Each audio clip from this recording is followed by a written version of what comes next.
I was sitting on the porch of our house in Texas, the kind of house where the air conditioner always groans and the cicadas never shut up. It was late, pushing past midnight, and the heat still clung to the wood of the porch like it had nowhere better to go. I was in my usual spot, rocking slowly in the creaky swing Caitlin had insisted we buy from that antique shop in Fredericksburg. The swing wasn't all that comfortable, but I'd grown used to it, like I'd grown used to a lot of things. I scrolled through my news feed, half reading an article about rising gas prices, half listening to the symphony of summer insects when I heard it, a low hum, tires crunching on our gravel driveway. My thumb froze mid-scroll. That wasn't some random car. I knew the sound. The engine always made the small squeak when she braked, like it needed oil but never got it. Caitlin was home. For days. That's how long she'd been gone. She left on a Monday morning, suitcase in hand, dressed sharp in a navy blouse and a pencil skirt that I'd never seen before. She had kissed me on the cheek, barely, and mumbled something about a trade show in Austin. Marketing convention or something. I never paid attention to those details. She traveled a lot for work and I'd always trusted her. But this time something was different. Maybe it started with her messages. She texted more than usual, more emojis, more exclamation points. Just landed in Austin. Son, room's amazing. Look at this view. Team dinner was hilarious, face with tears of joy, like she was trying to paint a perfect picture. And every photo she sent had that same glow, cocktails with coworkers, hotel selfies, wide **TS of food on white plates. She looked carefree. Happier than I'd seen her in months. And it bugged me. I stood up from the swing and walked to the porch railing just as the headlights switched off.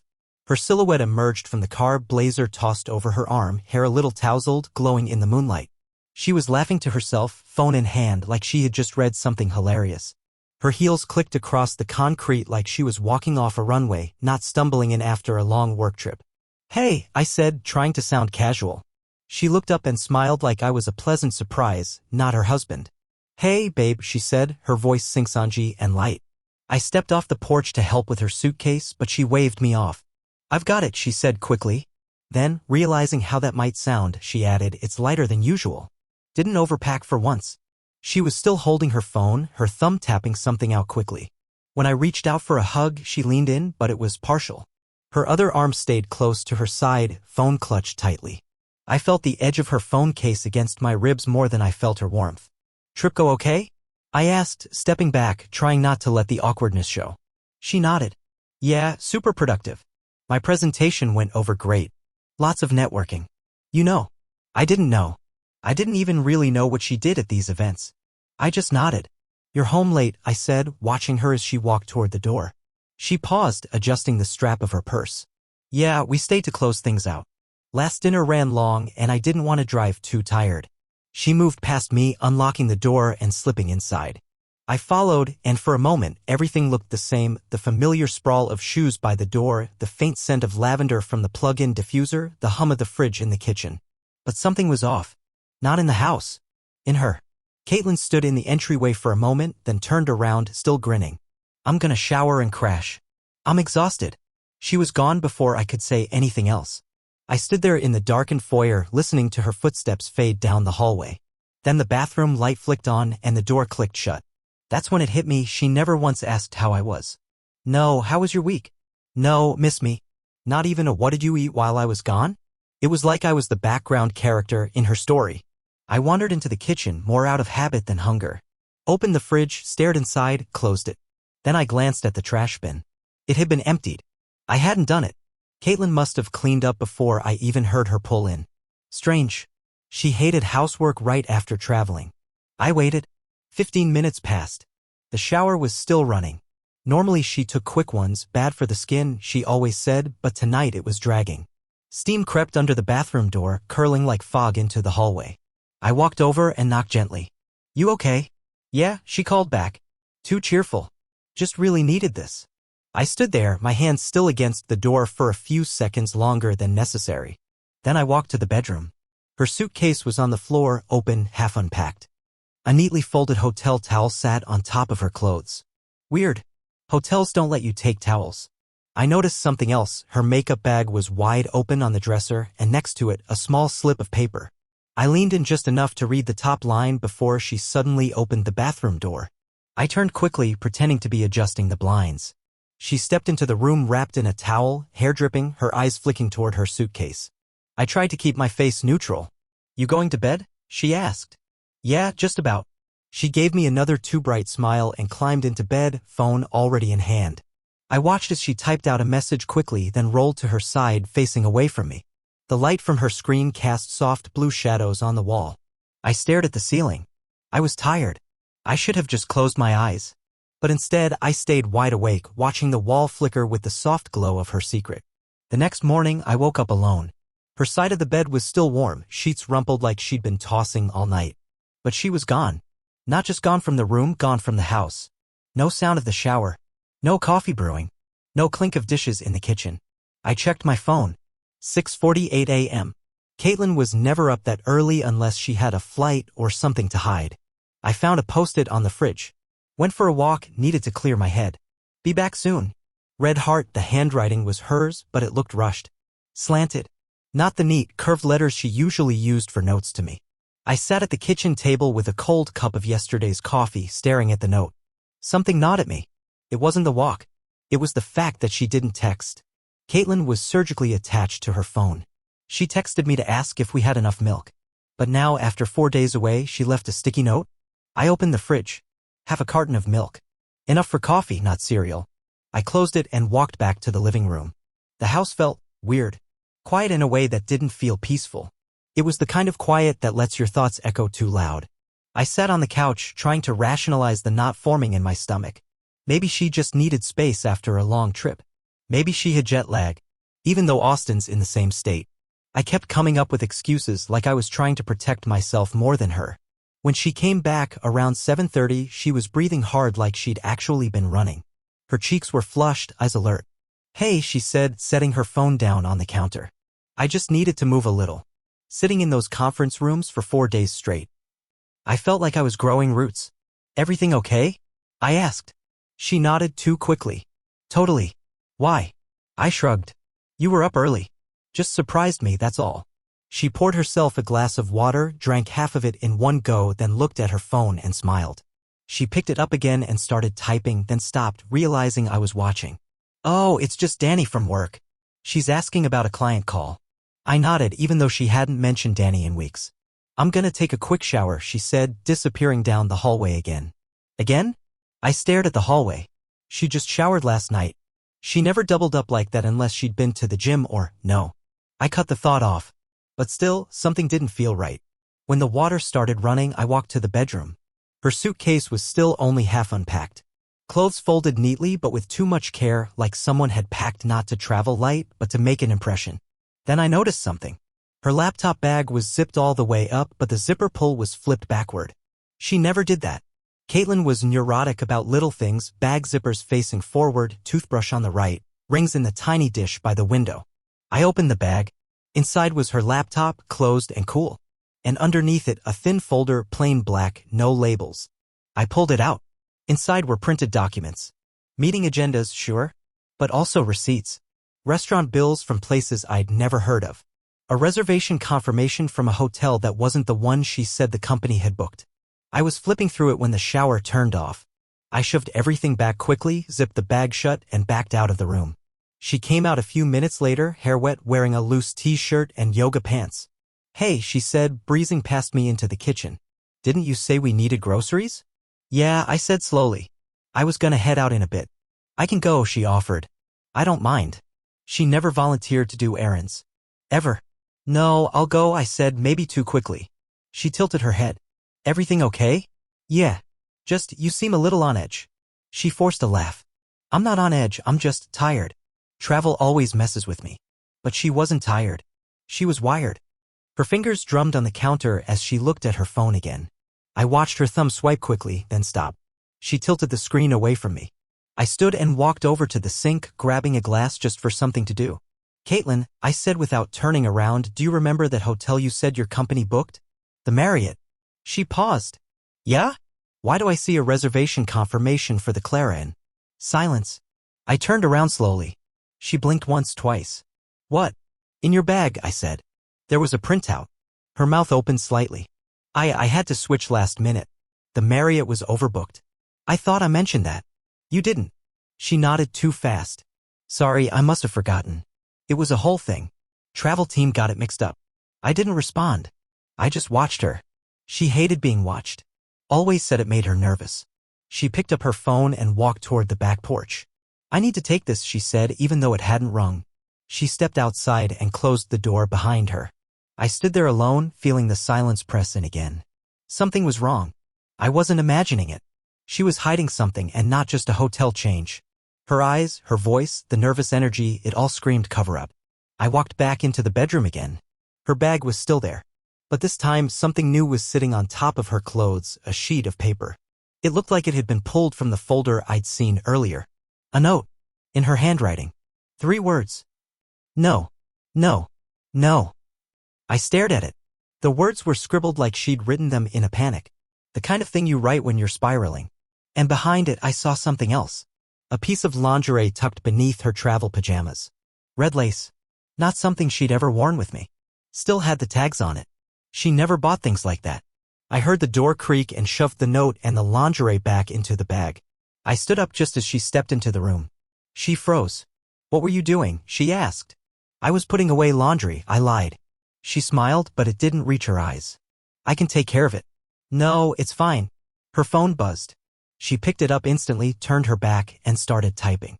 I stood there, watching her thumb move across the screen like it was writing a secret she hoped would stay hidden. That night, when we got into bed, she reached for me, quick, sudden, almost apologetic. She kissed me harder than usual, like she was trying to convince me of something. Or herself. But even in that moment, her body felt far away. Her mind was somewhere else. With someone else. And I knew I wasn't going to sleep until I found out the truth. It happened on a Tuesday night.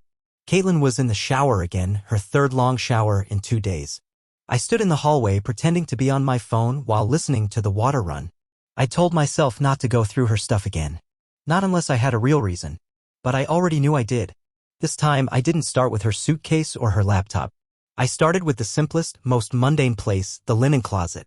She tossed a few things in there after getting home, saying she needed to reorganize.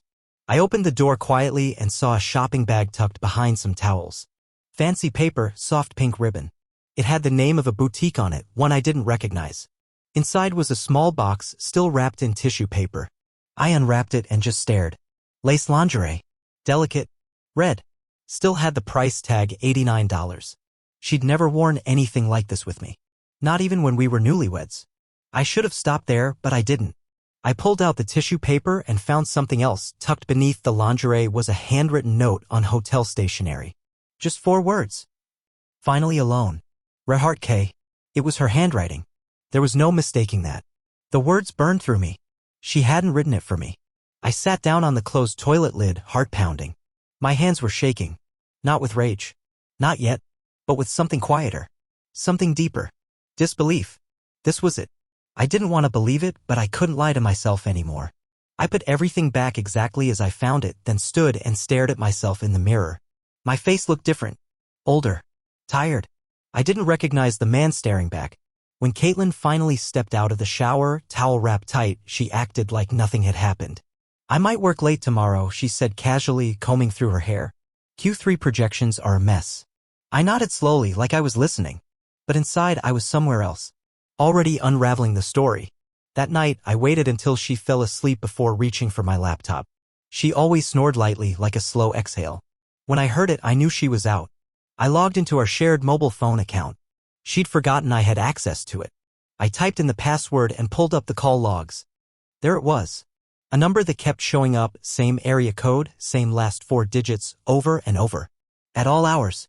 Late at night. Early in the morning. During her trip. Even before that.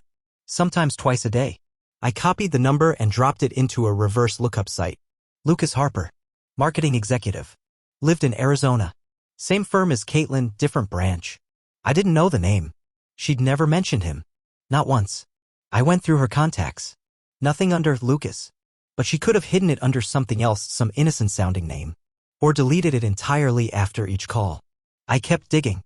I opened her iPad, which she rarely used anymore but kept logged in for reading. And that's where I found the rest. Messages. Texts synced from her phone. They weren't just friendly. This weekend was magical. I miss you already. Me too. I wish I could have stayed longer. I keep thinking about the wine, the view, and you. Photos too. One of her in a white hotel robe, glass of red wine in hand. Her hair up, bare shoulders. Another one of the two of them in front of a mirror. He had his arm around her waist. She was smiling, not the smile she gave me. It was softer. An asterisk mate. Relaxed. She looked like she was exactly where she wanted to be. I felt sick. I couldn't breathe for a moment. My vision blurred. I had to get up, had to leave the room. I walked outside and stood barefoot on the porch, letting the night air slap me awake. So this was it. It wasn't a gut feeling anymore. It was real. Tangible. Lingerie. Handwritten notes. Calls. Texts. Pictures. Proof. And all this time I'd been playing the fool. Trusting her. Giving her space. Making excuses. Telling myself it was just work stress, or maybe we drifted but we could find our way back. I sat there in the dark until the sun began to rise, painting the horizon in slow pinks and oranges. That morning she found me in the kitchen. "You're up early," she said, pouring herself coffee. I didn't look at her. She leaned against the counter, sipping from her mug. "You okay?"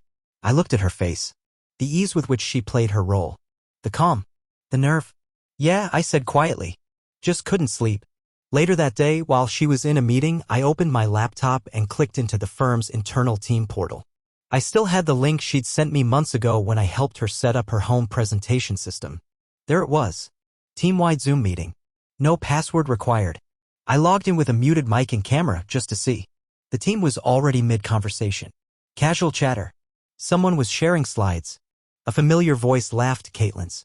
And then another voice joined in. "Looks like Caitlin's glowing lately," a guy said. "Must be Lucas. Those two are inseparable now." Laughter. A few chuckles. Someone made a careful sound like he'd spilled a secret. "Oh please," another woman added, "they're like the prom king and queen of regional marketing." Caitlin didn't deny it. She laughed, deflecting. Okay, let's get back to the numbers." But her voice, it wasn't embarrassed. It was flattered.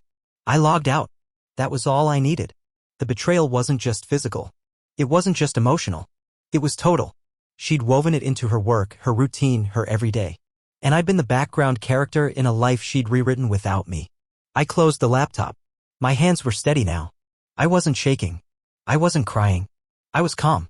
Cold. Focused. Because now I had a new role to play, the man who stopped pretending. I played the loving husband. Smiled when she smiled. Laughed when she cracked dumb jokes. I even kissed her forehead before bed, just like I always did. She didn't suspect a thing. If anything, I think she felt relieved, as if the tension she'd carried home from Austin had magically lifted. But I wasn't relieved. I was documenting everything. The day after the Zoom call, I bought a portable SSD and started making copies. Screenshot *TS of every message I'd found on her iPad. I even recorded a screen video of me scrolling through their texts, hovering over the timestamps. The photo of Caitlin in the hotel robe? Saved. The mirror selfie? Saved. The restaurant bill from the Clara Inn? Backed up. I had folders named by date and labeled with keywords. I stored them on two separate encrypted drives, one in my truck's glove compartment, the other tucked inside the old toolbox in the shed. If anything happened to one, the other would still tell the story. I wasn't just collecting evidence. I was building a timeline. Every morning when she left for work, I went through her laptop, her tablet, her receipts. She had grown sloppy. Maybe she thought she'd gotten away with it. Maybe she thought I'd never look. But she was wrong. I looked at everything meticulously. The deeper I dug, the more I found. Lucas Harper wasn't just some random guy from a regional meeting. Their history went back 6 months, maybe more. I traced emails, calendar entries, travel dates. They'd attended the same quarterly meeting in Denver in March, stayed 2 days after the conference ended. In May, Caitlin had told me she had to fly out early to meet a client in Arizona. Guess who lives in Arizona? I started to feel like a detective in my own marriage, only I wasn't after justice, I was after clarity. I didn't want to confront her blind. I wanted to know everything before I made my move. That's when I decided to bring in help. His name was Roy.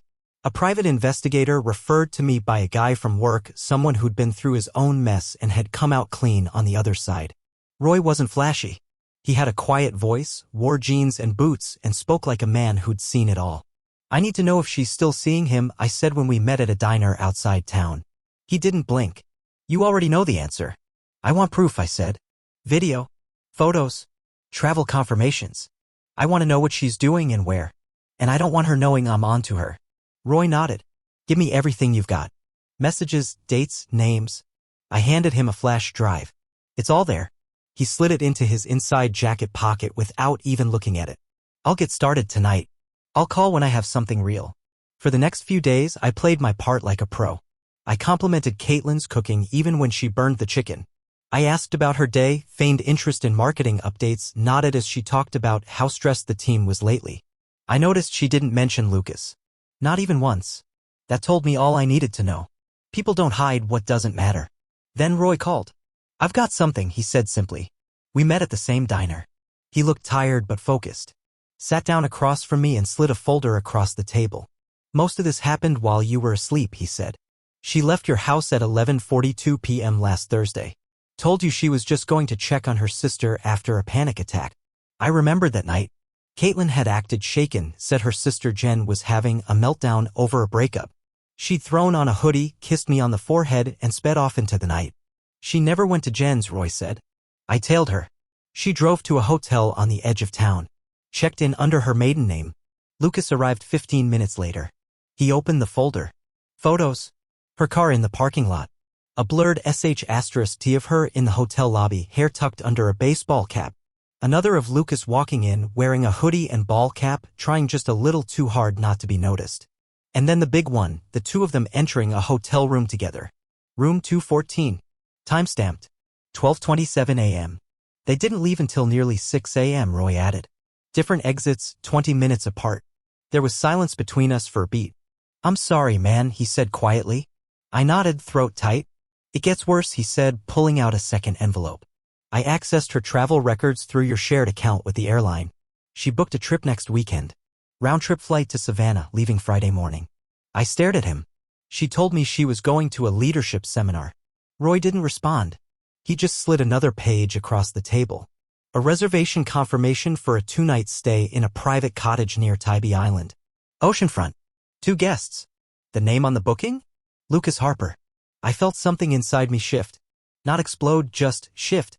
A part of me turned off like a switch had been flipped. I sat back, exhaled, and looked out the window. The cars in the lot looked the same as ever. The world kept moving. She's not stopping, I said, almost to myself. No, Roy agreed. She's getting bolder. I didn't rage. Didn't flip the table or yell. I just nodded, my jaw tight. I need copies of everything, I said. Roy nodded. Already made them. Digital and hard copies. You'll find a USB inside the folder. Encrypted. Use the passcode on the card. I tucked the folder under my arm. You're gonna confront her? He asked. Soon, I said. Not yet. I wasn't ready. Because when I finally faced her, I wanted her to know that I knew everything. Not just what she did, but when. And how. And with who. I wanted to see her face when I laid it all out, timeline, receipts, pictures, her own words. I didn't want to fight. I wanted the truth.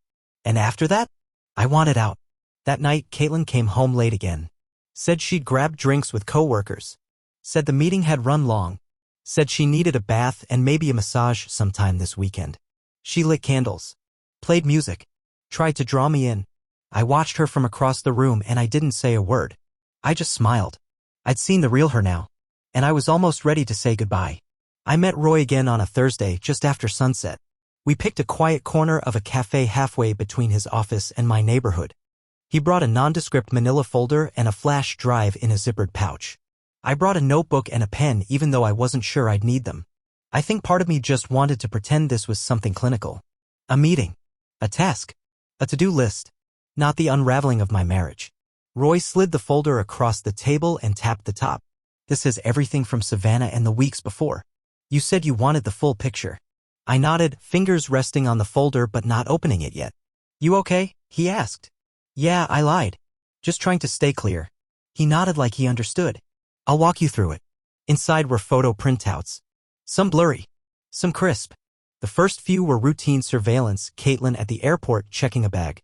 Her expression unreadable, face hidden under large sunglasses and a ball cap. She flew out alone, Roy said. But he was already there. Lucas landed 2 hours earlier. Different airline. They took separate Ubers from the airport to avoid being seen together. Next came images of them arriving separately at the cottage near Tybee Island. Caitlin arrived first. Roy had a time-stamped photo of her signing in at the front desk. Lucas arrived minutes later. They met behind the building, away from the check-in cameras, and walked around the back to their private unit. There's a camera at the beach entrance, Roy added. Caught them holding hands that night. He slid over another image, grainy but clear enough to see, her arm around Lucas's waist, his hand resting just a little too low on her hip as they walked barefoot along the waterline. Her head was tilted back, laughing at something. Her smile was wide. The kind of smile she used to save for me. They stayed the weekend, Roy said. Never left the property except to grab dinner once. I followed them to a small seafood restaurant on the main strip. Got video? He handed me a small flash drive. I stared at it for a long second before slipping it into my pocket. They checked out separately again, Roy said. She left early. Lucas followed about 20 minutes later. Same exit strategy. I flipped through the last few photos, Caitlin and Lucas standing on a balcony, arms draped around each other like it was just another Sunday morning. Another showed them laughing as they leaned into each other inside the cottage's glass door, too close to be just friends. This is enough, I said finally, my voice quiet. Roy watched me carefully. You want more? I could pull financial records. Social media traces. Travel receipts. No, I said. You've done more than enough. I didn't want to drown in it. I already knew too much. I knew where she went. I knew what she wore. I knew what kind of wine she drank when she was with him. I didn't need more. What I needed now was to take control of the ending. I paid Roy and walked out of the cafe with the folder tucked under my arm. When I got home, the house was dark. Caitlin wasn't back from her client dinner. I knew exactly where she was. Still, I waited until she got home. She came through the door just after 10, carrying takeout bags like she'd actually been working. She smiled when she saw me on the couch. Hey babe. Sorry I'm late. Do you want leftovers? They sent me home with too much. I looked at her carefully. Hair done. Lipstick faded just enough to look accidental. She was good. She was so good at this. But I was done pretending. No thanks, I said. I already ate. She set the bags down on the counter, pulling off her heels. You look serious. I am. Something in her eyes flickered. What's up? We need to talk, I said. Sit down. She hesitated for a moment, then crossed the room and sank into the armchair across from me. I reached into my bag and pulled out the folder. Her eyes dropped to it immediately. Then back to my face. I want to give you a chance, I said, before I open this. Is there anything you want to tell me? She went still. I watched her throat work as she swallowed. Her hands fidgeted in her lap. For a second, I thought she might actually say it. Then she laughed, a soft, shaky sound. What is this, an interrogation? I didn't laugh. I opened the folder and slid the first photo across the table, her and Lucas walking into the Savannah cottage, hand in hand. Her face lost all color. Then I laid down the next one, the beach walk. Then the balcony photo. I kept going. Until they were all there, dozens of images, each one a confession she hadn't been brave enough to make herself. Caitlin, I said, I know everything. About Savannah. About Lucas. About the hotel in Austin. About the phone calls. About the lingerie. About the note. She covered her mouth with both hands, staring down at the photos like they were going to rearrange themselves and tell a different story. She whispered something I couldn't hear. What? I asked, voice like gravel. I didn't mean for this to happen, she said, eyes glassy. It was supposed to be a distraction. It wasn't supposed to get this far. You planned a weekend getaway, I said. That's not a distraction. That's a double life. She started crying. The kind of quiet sobs people make when they know they've been caught and the lies aren't strong enough anymore. I thought we were drifting, she said through tears. You seemed so far away lately. I was lonely. So you found someone else, I said. While I was making dinner and waiting for your texts and washing the sheets you came home to. Her face crumpled. I don't know why I did it, she said. I wasn't thinking. I didn't plan it, not at first. 6 months, I said. 6 months of calls and meetings and fake trips. Don't insult me by pretending it was spontaneous. I'm sorry, she said. I know I don't deserve forgiveness. Please don't leave. We can fix this. We can go to therapy. I'll cut all contact with him. I'll do anything. Just don't give up on us. But the truth was, I already had. The second I saw her in that mirror selfie with another man's arms around her, smiling like I'd never seen her smile before, that was the moment our marriage died. I stood, slow and steady, and gathered the photos back into the folder. I'm not here to punish you, I said. I'm not here to scream or throw things or make you feel worse. I just needed to see you face it. She stared at me, her face red and wet with tears. Mark, please? No, I said, voice flat. This is over. I already found a place. I'll be moving out this weekend. I've contacted a lawyer. The paperwork's coming. She stood up, arms reaching. Wait, please, don't do this. You're my husband. And you're not the woman I married, I said. You're someone else now. Maybe you always were. I turned and walked toward the door. And for the first time in months, I didn't feel like I was running away. I felt like I was walking toward something real. The next evening, I asked Caitlin to sit down for a talk. She looked exhausted, like the guilt had finally started to weigh as much as it should. She didn't ask questions, just curled up on the couch across from me like she was bracing for impact. I placed the folder on the table between us. I'm giving you one last chance, I said. To tell me the truth? All of it. She didn't speak. Didn't cry. Just stared at the folder like it might burst into flames if she touched it. When she didn't answer, I opened it. Slowly. One by one, I laid out the photos: Savannah, the beach, the cottage, Lucas. Her hand trembled as she reached for one of them. I never meant to hurt you, she whispered. But you did, I said. And not just once. I showed her the reservation confirmations, the messages, the call logs, the note. Her mouth opened as if to defend herself, but no words came. I know about Lucas.